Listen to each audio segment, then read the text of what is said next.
Welcome everybody to Emotional Cities at the Wheeler Centre, where we have the opportunity to hear from two of the 6 authors writing books about cities in Australia, Matthew Condon and Kerryn Goldsworthy. This series is being written by authors who live or were born in their cities, and the books give a social and historical reading alongside a personal perspective. It's a fascinating series. We're going to talk about that and a whole lot more. Emotional Cities. I just want to introduce you to today's panellists. Matt Condon's the author of several novels and short story collections, including A Night at the Pink Poodle, The Pillow Fight and The Trout Opera. They are brilliant titles. He's currently based in Brisbane and is editor of Courier Mail's Saturday colour magazine, Q Weekend. He's married with 2 small children. Kerryn Goldsworthy, it's probably pretty obvious which is which, has been a freelance writer, editor and critic since 1997, when she resigned from Melbourne Uni after teaching in the English department for 17 years. She's a former editor of Australian Book Review and a former member of the Literature Board, and is currently on the advisory committee for Adelaide Writers' Week. She was a member of the team of selection editors that produced the Macquarie Pen Anthology of Australian Literature, published in 2009, and is currently a regular weekly book reviewer for the Sydney Morning Herald. Her blog, Still Life with Cat, she assures me, is something she writes strictly for fun. Please make them very welcome.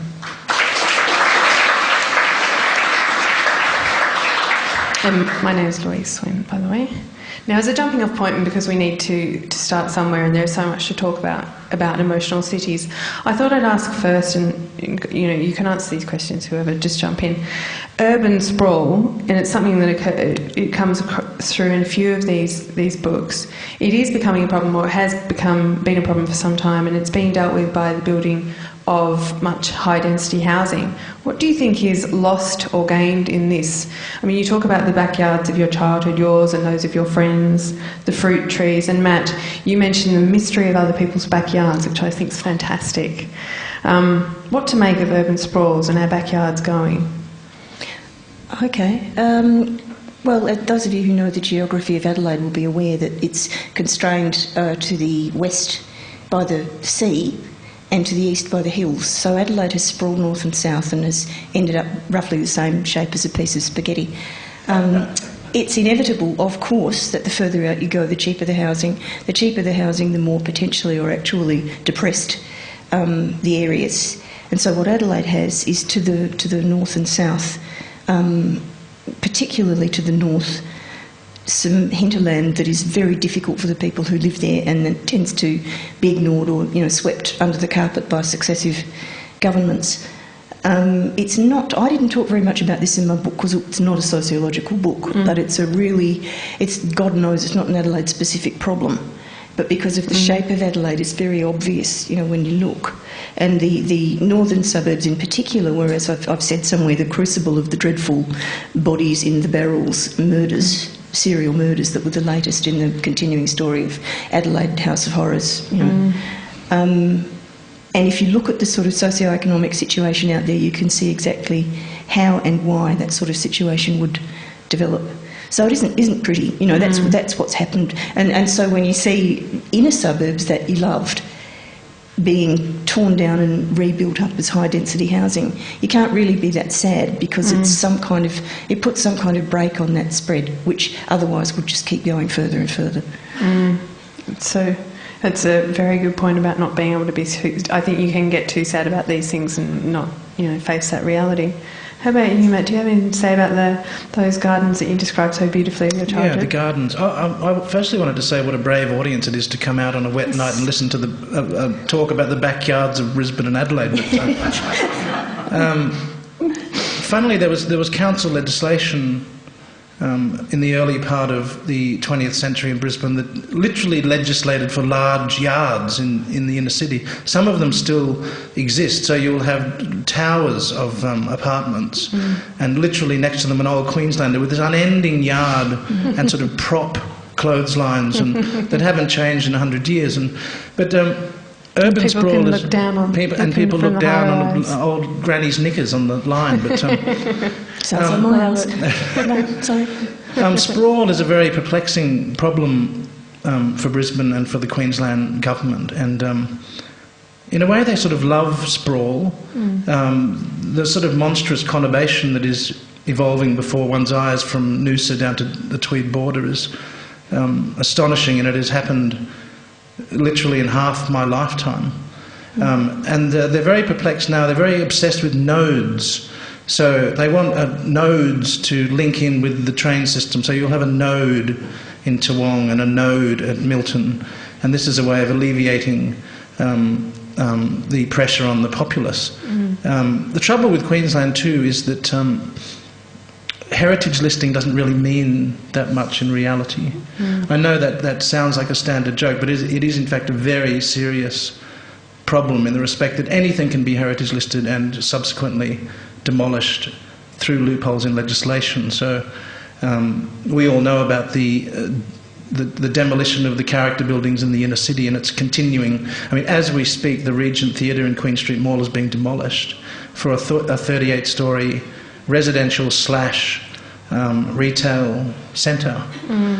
Their concession to the 40,000 people that signed a petition to the government was that they will have a room on the ground floor that once a week they will open to show a movie.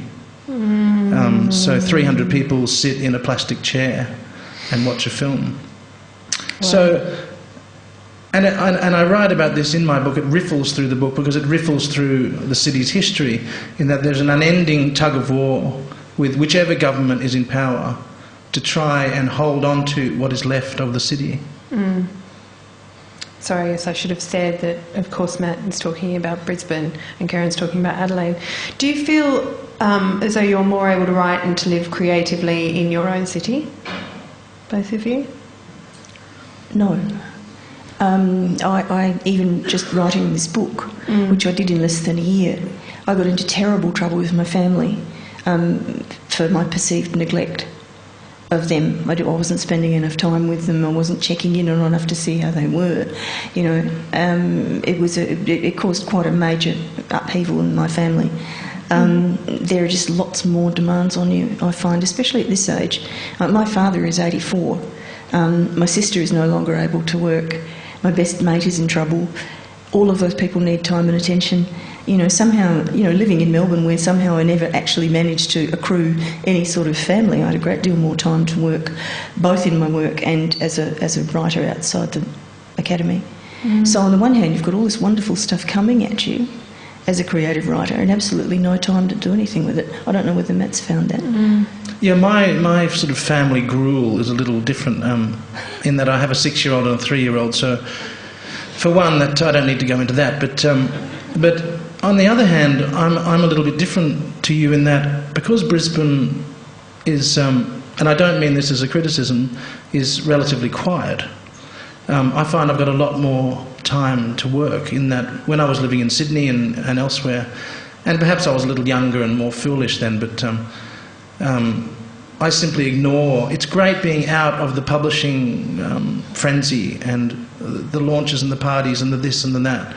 To be there and away from all of that, and just to do things by choice for local writers and bookshops has seen my opportunity for work increase. And obviously with small children, that gives you loads of time to write. Yes, about 45 seconds in the morning and about an hour at night.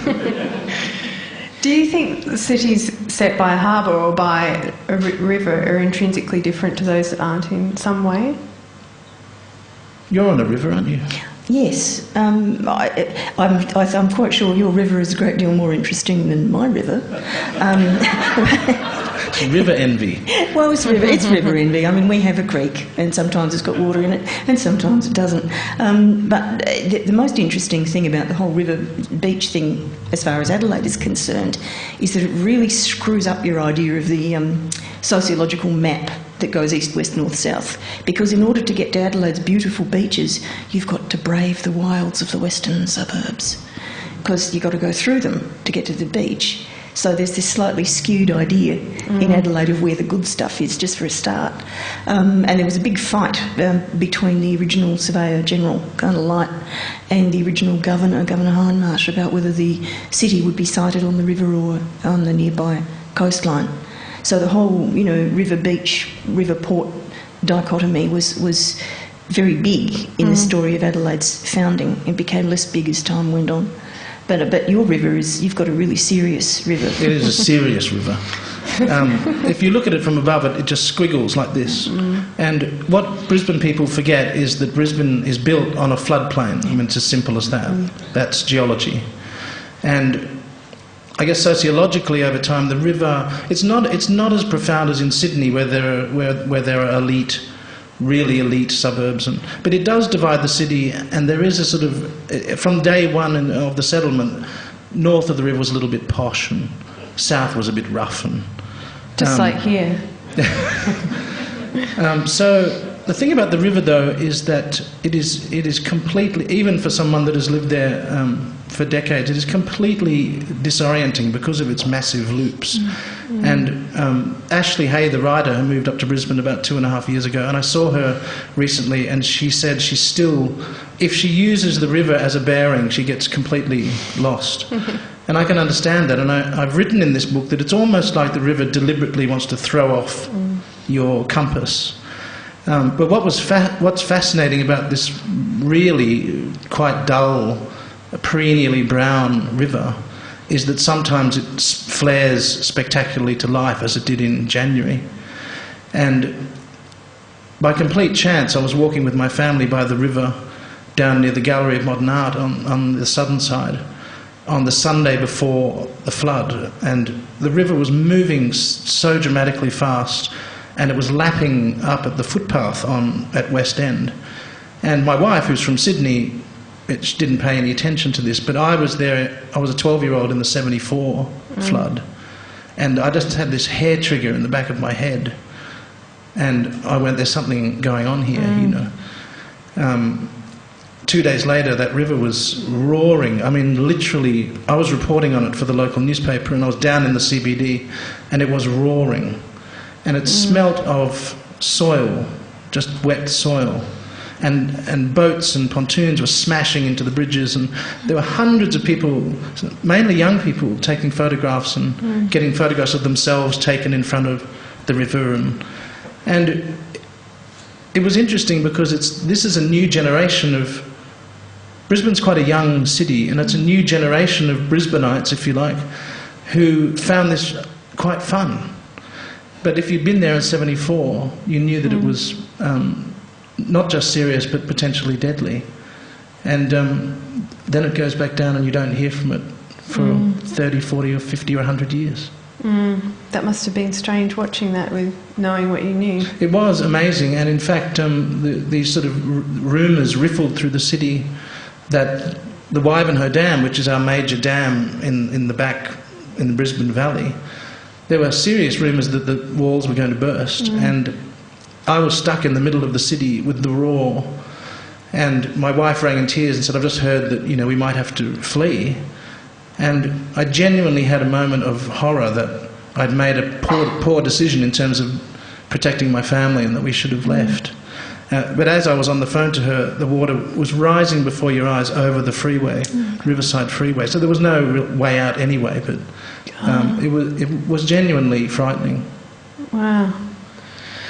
Kerryn, you actually brought this up because you were talking about the way that Adelaide was originally constructed, built. And I'm interested in what degree the Convict Past has shaped our cities. And I think, Kerryn, it's in your book you quote, the earliest plans for the colony were made by two men who had both seen the inside of a jail. And I'm interested in what that does to a city and to its inhabitants. I don't think it did much to Adelaide because, of course, one of the truisms of being an Adelaidean is that we're proud that we didn't have any convicts. And strictly speaking, we didn't have any transported convicts. But the two men whose meeting was the very first moment at which the idea of a colony of South Australia first emerged, Edward Gibbon Wakefield and Robert Goodger, had both been in jail. Wakefield was basically a semi-aristocratic ratbag who had been jailed for the abduction of a teenage heiress, and this was not the first time he had done this. And Goodger, and I think this is an incredibly poignant but also kind of silly story, Goodger had been in prison for debt, and the debt was a debt that he had run up for Wakefield in his pursuit of, from some printers, in his pursuit of promoting the cause of a colony of South Australia. So that was why he was, Goodger was the most upstanding human being on the planet, but he ran out of money. And in those days, of course, when you ran out of money, they put you in jail. So, but neither of them was a convict in the strictest sense of the word. But it is one of the, like, I've begun the Adelaide book with a chapter called Contradictions, which sets out a number of, received opinions about Adelaide, and points out that the truth is actually far more complicated and sometimes quite opposite. And that's one of them, that on the one hand Adelaide prides itself on its non-convict origins, and on the other hand, there you are with Goodger and Wakefield. But Brisbane, I think, has got a far more violent and dark. Yeah, I mean, around the early 1820s, the powers that be decided that the convicts in Sydney were having too much fun and weren't responding correctly to punishment. So they set up an uber punishment location, which turned out to be the Moreton Bay settlement. And it was founded on extreme violence and death, and they built that the little convict windmill up on the hill there at Wickham Terrace, and it's one of only 2 convict buildings remaining in the city. And they put the sails on backwards. They incorrectly put the sails on backwards, so it never really worked. And the solution to that was to build a treadmill, which was powered by anything up to 16 to 20 convicts at a time. So if you can imagine for 10 to 12 hours literally walking up a single flight of stairs, that was what they did as routine punishment. The one thing that windmill achieved perfectly was that when they found it didn't work and they took the sails down but had the treadmill, they charged 2 Indigenous men falsely with the murder of a white surveyor, and they used one of the props from one of the sails, stuck it out of a window and dropped them off the end of that prop, to the horror of hundreds of their tribal compatriots down below. But and knowing that, I went up into the windmill. It's locked, and it's in the council has control of it. And as a kid, I simply saw it as this magical building, and perversely, I'd always wanted to go inside it. So doing this book gave me the opportunity to ring the council and arrange to see inside the windmill, And this historian, Brian Ruff, met me at the door, the padlocked door, one day, and he put the key in, and he was looking around, and he said, "Quick, get in." And he sort of pushed me in and then bolted it on the inside. And I said, "Why did you do that?" And he said, "The minute that door is open, even a crack, someone will come from somewhere and demand to come and look inside the windmill, People rush to the windmill." But I went up inside it, and the last time it was whitewashed inside was 1911, because that's the youngest date of the graffiti that's inside there. There's wonderful penciled graffiti all the way up the staircase, but that area, I mean, we're talking about a city built on violence. There's something very eerie about that tower and around it, knowing what happened there. It's a chilling sort of feeling, as if it's perpetuated in the soil, in a sense. And I'm not trying to be romantic. So do you think that in some ways this kind of resonates down through the city years later in some fashion, in the way that people live there? Or? Yes, I do. And I've upset many Brisbane people at talks for this book in saying that there are 2 things that I do think cities have a sort of perpetuating DNA. And there are 2 things in Brisbane that stand out, having been born and lived there, and having left for 20 years and come back, is that it is a very aggressive place, and also the people are very subservient to government, no matter what level, government proclamation and decision. They will, if they're told that they must move on, they will move on. If they're given a fine, they'll scurry to pay it on time. They're very, very subservient, almost frightened of authority. And I can't help but think that that stemmed from the 1820s when it was founded. Mm. And Kerryn, how about the wowserism of Adelaide? That's probably in our DNA, although I never really know what. I think wowser is one of those words that people use to mean what they think it means, or to project their own particular prejudices and weaknesses. So for some people it can mean not drinking, and for other people it can mean no sex.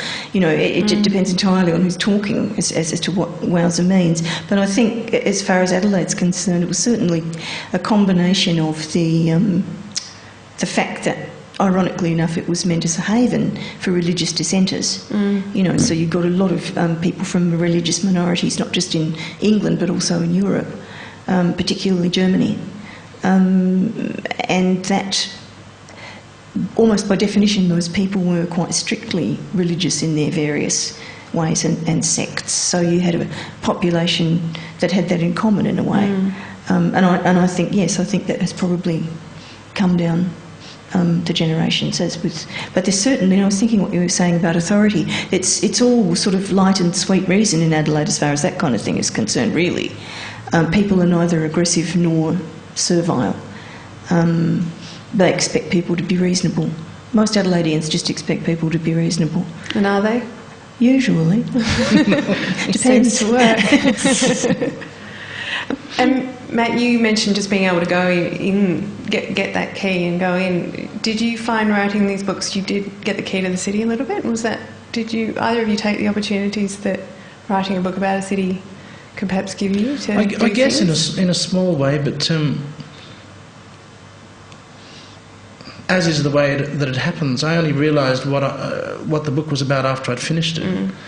And one of the main themes that emerged to me on reflection was that when I first moved back to Brisbane about 6 years ago, I felt very estranged.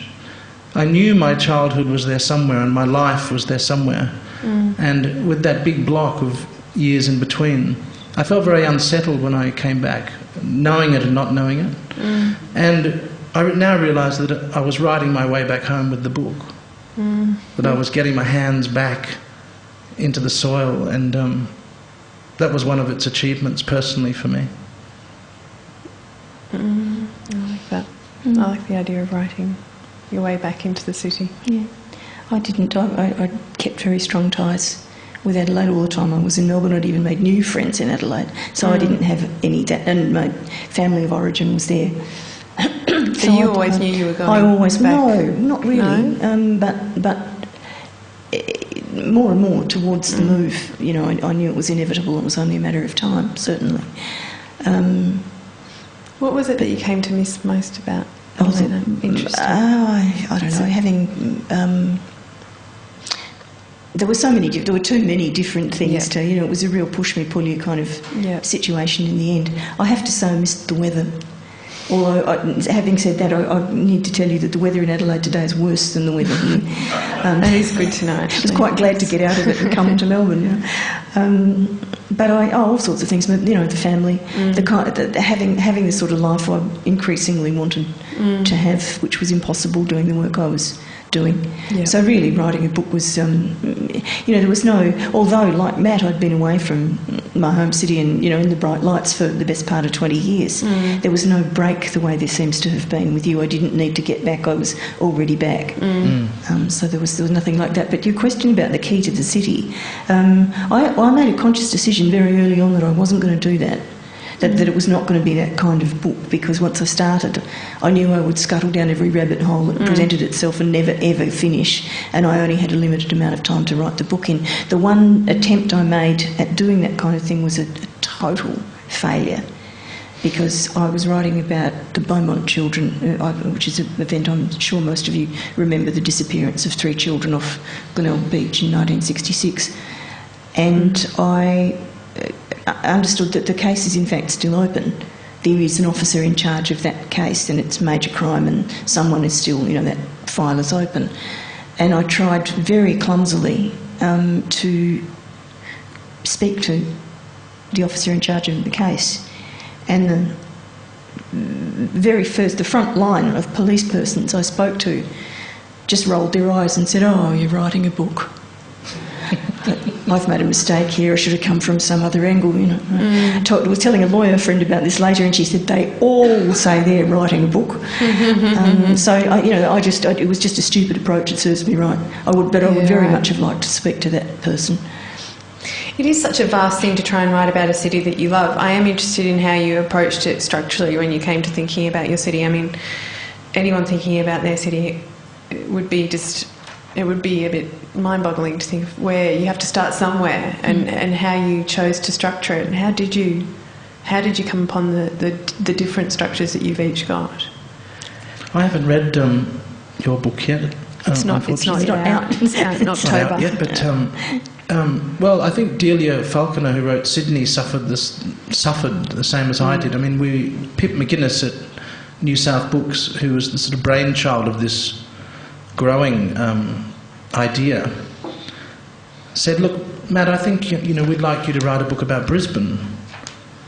And I said, "Well, what's the brief?" And she said, "Well, anything you like." And on the one hand, I thought, "Wow, that's fantastic! I can do anything." And then I suffered, sweated, lost sleep for 6 months. I could not find a way into the book, and in despair, it sounds very childish, but I thought, well, I'll go to the Caucasian founding X marks the spot in the city, which is I describe it as perhaps one of the dreariest sort of foundation stones in the Western world, which it is, and it's a 5-ton obelisk block at North Quay, which you can barely get to because it's now surrounded by freeways and highways and bikeways and walkways.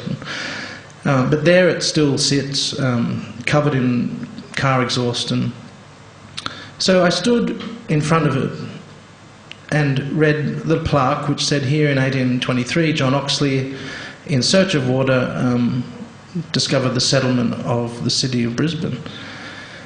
And I found the writing of the plaque very, very peculiar in terms of its grammatical structure. But what I found most peculiar was when I went to the back of this obelisk, there was a 10-metre drop to the river. And I thought, what sort of, explorer/surveyor general dunce would come up in a rowboat and scramble up a 10-metre cliff and plant the flag, when 100 metres to the right he could have slid onto a mud flat and just hopped out of the boat, and 700 metres to the left he could have done the same thing. And I doubted John Oxley for a long time. And then that sort of deeply buried, maybe not so deeply buried, hack journalist in me began to query the obelisk, the wording and the location. So I launched into an investigation into this plinth, which allegedly was unveiled in 1923 to celebrate the centenary. No such thing happened. Nobody knows when it was unveiled. There's not a single photograph of the unveiling.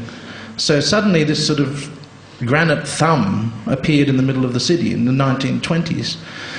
So, to cut a long story short, as it transpired, it was a local historian, who was a Melbourne barrister, by the way, a very interesting character, who'd been lured to the north, reinvented himself as Queensland's leading historian, and he misread Oxley's field books and plonked it in the wrong spot. It was 700 metres from the actual spot. And in 1988, when our bicentenary, and there was a flourish of federal money for plaques and obelisks all around Australia, they put there was a tiny little new plaque, which is behind a bus stop on Coronation Drive to celebrate the actual location of where the obelisk should. So there are 2 commemorative obelisks, one tiny one that you could trip over behind the bus stop, and the big thumb down at North Quay.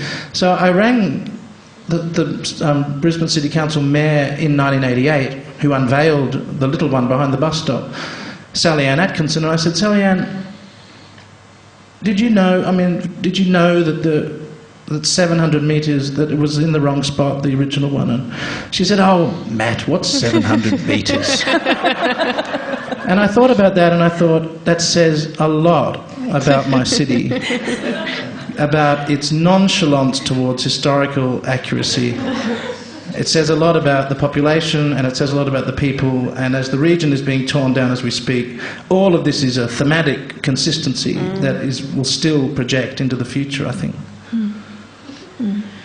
Structure. I had my structure right from the beginning. I pinched it, quite shamelessly, from a novel that came my way to review, which was not, I mean, it called itself a novel and it was obviously a narrative of a romance, but what it actually was, what it looked like, was the catalogue of a museum exhibition.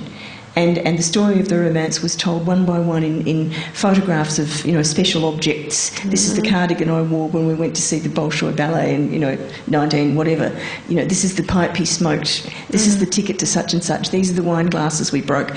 And the whole story was told like that. And I thought, when Pip first approached me to write the Adelaide book, that was the very first thing I thought. I thought, objects. I'm going to write about objects. So what I've ended up with is 10 chapters which are about, some of them are quite obvious, like the Adelaide, well-known, important Adelaide landmarks like the statue of Colonel Light or the beautiful little rotunda bandstand, which is the thing that pulls the whole place, you know, the Elder Park where the river meets the city, that pulls that whole place together. And it has a history of its own, including one really important person in the history of the development of the arts in Adelaide. So there are other objects like a bucket of peaches that I remember my grandfather carting around the suburbs in the 1950s, giving away his beautiful, perfect peaches that he'd grown in the backyard, and my ticket to the Leonard Cohen concert in the Southern Vales on Australia Day 2009, you know, which became... And each of those objects became the centre of a kind of meditation about ideas that were attached to them. So the Leonard Cohen ticket was, for example, partly about what it feels like to live in a small city where the big stars don't come. You know, they go to Melbourne and Sydney, I'm sure you're familiar with this, they go to Melbourne and Sydney and then they fly away again. You know, this sort of tends to create a strange psychological thing where you just feel like you missed out. And you're actually going to have to get on a plane. I nearest damn it got on a plane to go and see the photographer, help me, Rolling Stone, Annie Leibovitz exhibition in Sydney, which was the only place that was on. And that made me think about that as well, you know, that you miss out. One of the objects, you know, somewhere in between those very personal idiosyncratic things and the obvious city things, is Don Dunstan's pink shorts. Now, I had to be talked into this. I had to be talked into writing a chapter on Don Dunstan's pink shorts, but in the end I was very glad that I did, because it gave me a way to write about Dunstan, who is, you know, the person most people know about outside of South Australia, and also the kind of turning point in the 1970s in the development of South Australia, as the way, Adelaide in particular, the way that it is now. So I had my structure right from the beginning, and I managed to pull it together a little bit more by telling those stories in roughly chronological order. So the Colonel Light statue's, you know, near the beginning because that's the early part of the history, and the bucket of peaches becomes an emblem for, among other things, the 50s and so on. So that was how I ordered those sections. The peaches are actually fantastic. There's something that your grandfather actually says about, I think there's a question about who he takes the peaches to, who he gives them to, and he says something like, why would I give it to them? I'm giving them to the kids who don't otherwise have it, or something. He doesn't even, fabulous.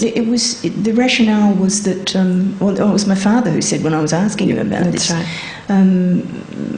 That, you know, my grandparents lived in a very modest, you know, southwestern suburb, and my father said, oh, well, you know, there were people who couldn't afford to feed their kids fruit. So you gave them the and you don't know, that's not how you think of the 50s in Australia.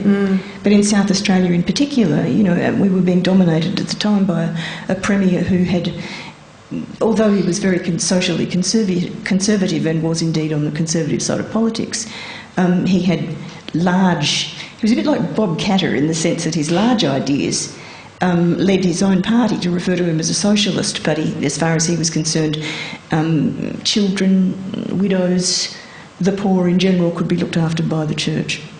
And so there was almost no welfare as we know it in the 50s. And so it fell to solid citizens like my grandfather to work for charities, to set up charities and to do, you know, really micro stuff like giving away fruit in the summer. It's such a great way, though, to access the history of a city, is that those personal stories, and it's what the beauty of these books.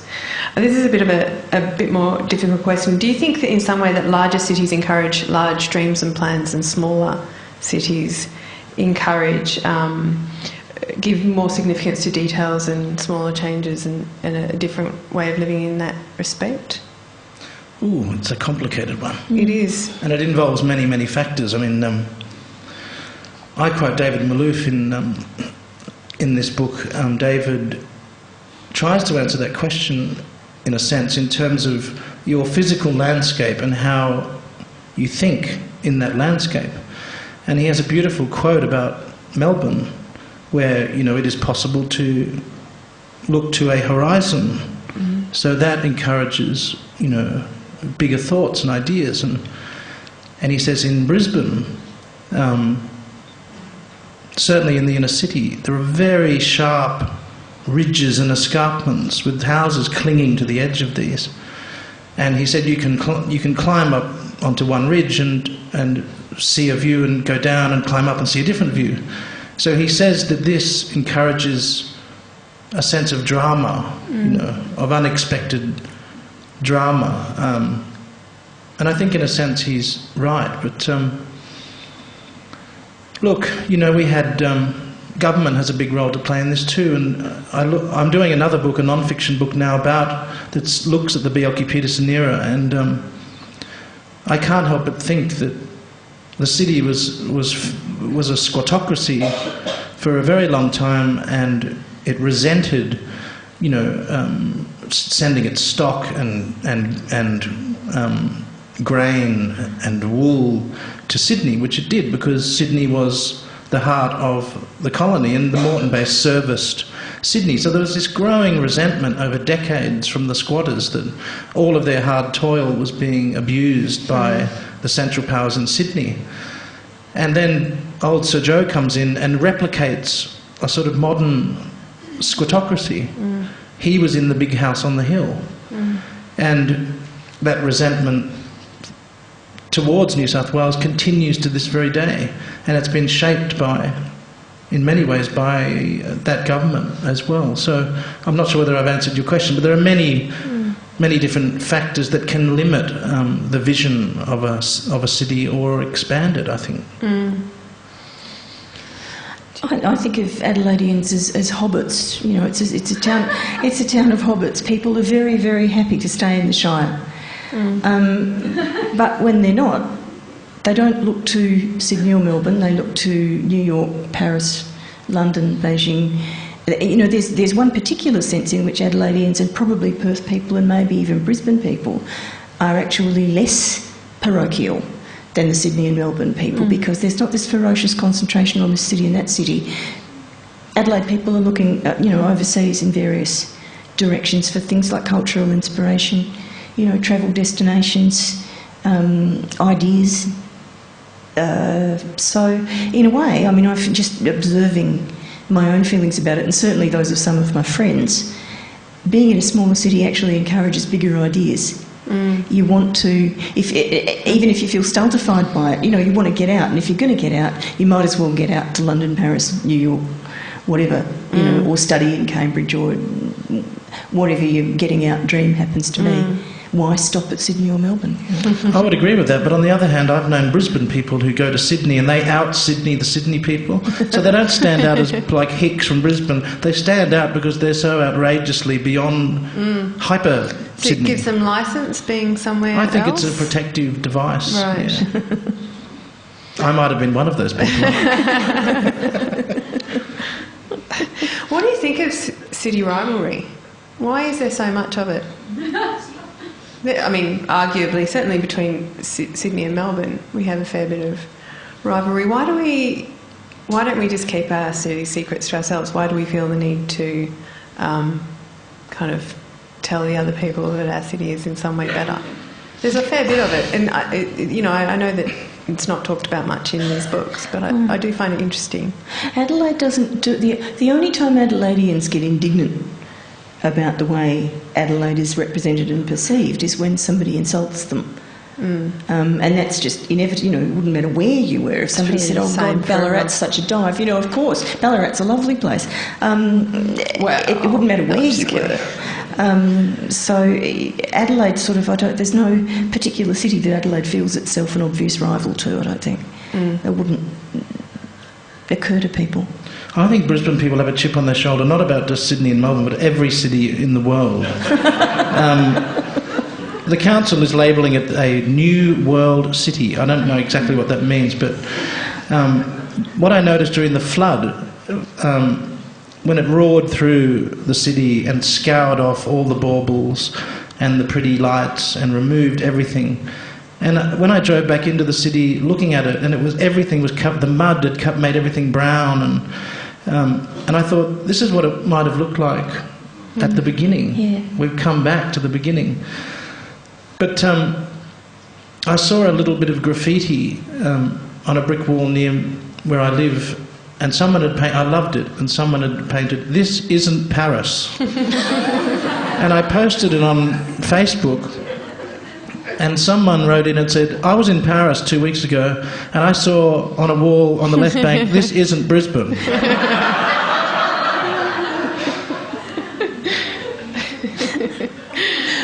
How much do you think, there are some authors that we particularly associate with their cities, and you both talk about the writers in your cities. Tell me a little bit about those who you think of when you think of your particular cities and why. Well, in my case, it's Barbara Hanrahan. I know there are at least some people here who will have read some of Hanrahan's work and will know what I'm talking about, but she was... If it's true that writers and artists of all kinds, but particularly writers, make their cities or help to create the cities, Hanrahan's the person who's done more for Adelaide than probably anybody else, just because she was writing her memories of Adelaide when she was living in London, and they're so vivid and so specific and so particular, down to the pattern on the lino in the grandmother's house in Mile End in 1947, and everyone can, who was on the radio. I think Matt will have had the same experience as me of feeling what Hanrahan's obviously capturing in her work, that your childhood, if it was in any way a happy one, is the golden age, and it doesn't much matter where it happened. So you remember the particulars of your childhood, and that includes place, very, very vividly. And when someone's grown up in the same place that you grew up in and writes about that experience of growing up in that place is the way that Hanrahan does, you never, ever forget it. Yes, I totally agree. And, we claim, obviously, David Malouf, and, there are so many. Jessica Anderson and, more recently, Andrew McGann, who now lives in Melbourne. But I've always been in love with Thea Astley because when I was young and studying literature and dreamt of writing, when I read her, she made me feel it was possible to write about my environment. And I was lucky enough years later to get to know her, and I remember sitting under a tree having a coffee with her at the Byron Bay Writers' Festival just weeks before she died. And she was chain-smoking, as she did, and, hilarious and ribald and dynamic. And I just looked at this woman and thought, she turned the key for me, And her writing, too, will live on. It is just magnificent. So I owe a big debt to her. You talk about lovely, in a beautiful way in the book, too. Where do you take newcomers in your city? Do you have places that you go or places that you try to avoid? It depends. With Adelaide, it depends almost entirely on who it is. I had when I was living in Melbourne, I had a set visitor routine. I took people to the Windsor for afternoon tea, and I took them to the Butterfly House at the zoo. But in Adelaide, it depends almost entirely on who it is. There's an unfortunate tendency in Adelaide, if visitors have come, to whisk them out of Adelaide immediately and take them to the Barossa Valley or the Southern Vales. But otherwise, there are cafes and restaurants, like actually on the beach, down the street, pubs, down the whole coastal strip, where you can sit and you're just looking straight out to sea and you can watch the sunset into the water, and so that's been a favourite of mine. Otherwise, the Central Market in Adelaide's a really, really special place. It's been the same market, began as a fruit and vegetable market in the 1850s, and it's been in the same site ever since, and it's just grown and grown and grown, and it's got fabulous fresh produce from a hinterland of about 100 kilometres around, and a lot of international food and produce as well. And it's just got a fantastic atmosphere. And now that the street that it's on has blossomed from this rather drab little strip into a solid strip of cafes and restaurants, you can go to the market and then you can go and sit and have a coffee, and that's your Saturday morning. That's that's the quintessential Adelaide Saturday morning experience. And is it still good for the locals? I know that in Peter Tim's book on Hobart, he talks about how Salamanca used to be something, but the locals avoid it now because it's so cool and it's more trinkets than the fresh produce. The Adelaide Market has actually kept a lid on trinkets, as it were. It's still really high quality. Even the stuff that isn't fresh produce is still pretty high quality stuff. But Adelaide, I think, probably like all the other cities, is now proliferating. Has now got proliferating farmers' markets, including one in an inner suburb. And they're always fun, but they're really not for visitors because they're actually part of your life. You're actually doing the shopping. Yeah, you don't need that many fruit and veg necessarily. No. But the other place I often take visitors is down to Elder Park, where that beautiful little rotunda is, because Elder Park's just gorgeous. That's the river. That's where the Torrens is. Rolling lawn banks, black swans who come and pinch your lunch, peacefulness. And there's always, if people want excitement, and that's a little harder for me because I'm, not as interested in excitement as I used to be. But different kinds of excitement. Well, exactly. There's always places to take people where there's a bit of life, if that's what they want. But it's more the peaceful stuff, I think. I take everyone to the John Oxley obelisk. Yeah. And then to the little thing as well. And they yawn, and then we go home. But, no, I take them down to a place we've got called South Bank, which is on the south side of the river. And fantastically, through history, it was where the Indigenous people feasted and fought and sang and told stories. And then, as the 20th century emerged, it was full of brothels and bloodhouse pubs and it's just been and during the Second World War, it was where the Negroes were housed and they weren't allowed to cross into the northern side of the city. So it's this wonderful history in the soil there that has now emerged to be this extraordinary place full of life and art and children. You start at the northern tip, which is the new Gallery of Modern Art, which, whether you've seen it or not, is an astonishing building. The State Library, which they've revamped, you can walk in there at any time of day, and there are 500 students sitting outside, even if the doors are locked, because it's got free Wi-Fi. They're all out there with the Wi-Fi. But it's a beautiful library, magnificent. Then you go to the old art gallery, then you go down to the museum, and then you go down to the theatre precinct, and then at the other end you've got this astonishing children's wonderland of pools, and incredible things for kids. So at one end you can look slack-jawed at some of Ian Fairweather's work, and 2 hours later throw your kid into a pond. It's just an astonishing variety.